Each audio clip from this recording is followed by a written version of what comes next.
Good day, it's Egg, and welcome to the BBW Appreciators Club. The model we'll be focusing on today handles like butter. This could only be the curvy Glastron GT. Oh wait, this isn't the Boston Boat Watchers. Wrong time slot. We're actually going to be looking at the high-grade Bolinoak Salami, a model kit released by Bandai in 2024. If, like me, you didn't immediately recognize this mobile suit, then it must have been a while since you watched the Zeta Gundam. It appeared in the chaotic last batch of episodes and finally got a model kit after 39 years. Well, you know what they say, the bigger the box, the better it rocks, so let's get jamming. There are quite a few runners in here with every shade of green under the sun. I see there's a lot of yellow details on this mobile suit, and I do wonder how this small portion of the A runner will cover all of that. Oh wait, there's a color correcting sticker sheet. Well, good thing I finally got some new yellow paint. I even got some German gray and proceeded to spill it all over my sanding sticks. The build of the Salmiakki is pretty good. It's a lot of fun for a high grade, with some more involved moments of partial inner frame that's just like the MG Jin. The one thing that does let it down is the use of KPS plastic on the dark pieces. This means sanding will be extra difficult, especially on areas like the feet. I left a lot of unsightly scratches as I'm not used to kits with this material. I would have been clueless why this was happening if it wasn't for Steb making a video on what KPS is right before I completed this kit. Very handy. Otherwise, the nubs are nice and simple, with the only areas that demand extra sanding being some of the mold lines, such as the hard to get ones on the marshalling wands. For detail painting, there are naturally the missing yellow spots, none of which will give you any sort of trouble.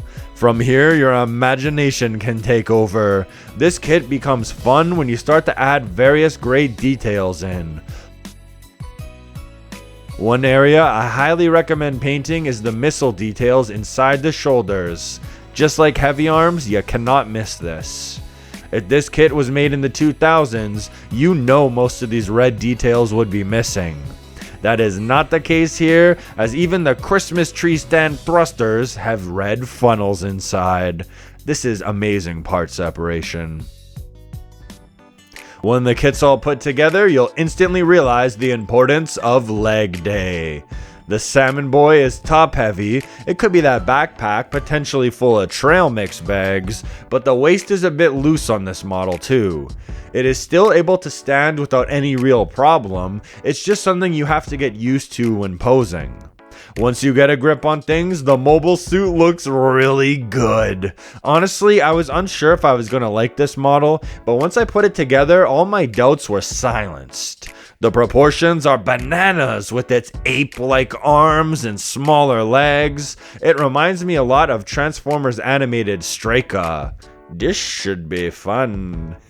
The more you look at the model, the more you realize that it's really awesome.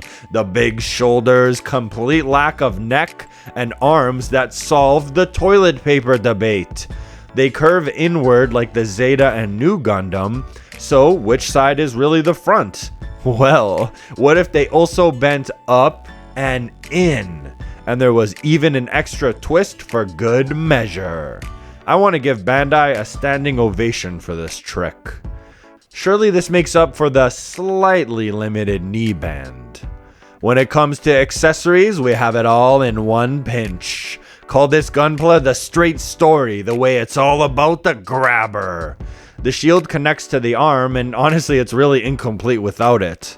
You can pose the claws and do various things with it.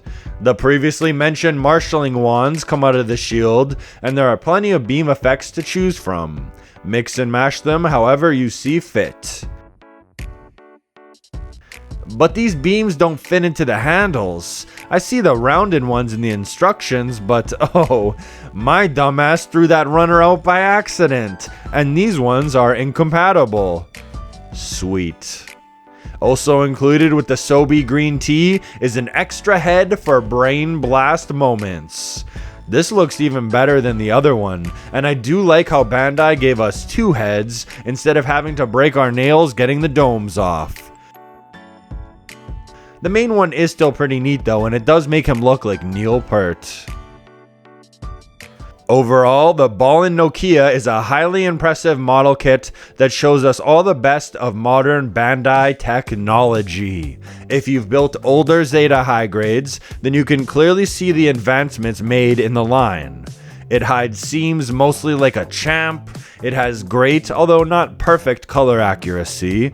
I expect every high grade I buy to require a degree of detail painting, it just comes with the line, and this kit proved to be an enjoyable, simple project. There are areas of this suit that you'll look over and think, well, that's really awesome, such as the asymmetrical arms and dark pieces on the lower legs that give it a feel of a real machine built from various layers of armor. For a mobile suit this unique, I think Bandai did a remarkable job. At first, it felt like the inclusion of this model in the high grade line was like when Hasbro released a Yarna Dal Gargon toy in 2008.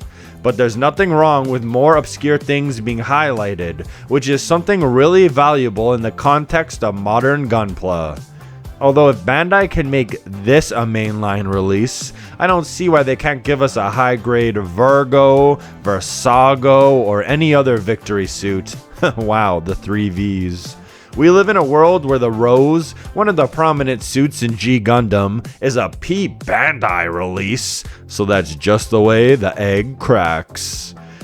At the end of my V2 Gundam video, I said, "You tell me," and put out a community post. Buster BB53 was the first to reply, suggesting this kit. I would not have gotten it otherwise, and after building it, I can say it was a pleasant surprise and a model that will indeed make the shelf. So this Buster is no scrub. That's all I have to say in this video. Tune in next time when we get some control on the bull. Until then, bye bye.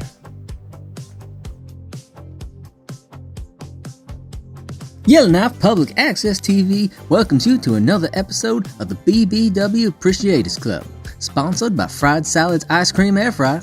All the pleasure of Rocky Road on a hot summer's day, mixed with a sacred crispiness. Hi all, Brian here, coming to you from the docks of Boston to look at the... Wait, they changed it again? Okay. We'll join Roy Thistlebottom for the Brighton Bowling Week in just a moment. What do you mean there's no fat girls in all of Boston? Yeah, I know what it means now, but you don't think the name is a little misleading? Forget the boats. You mean the city that started Dunkin' Donuts doesn't have a single lady with a BMI over 30? Whatever, I'm going back to Kansas City. I've still got a reserved seat at the Golden Corral.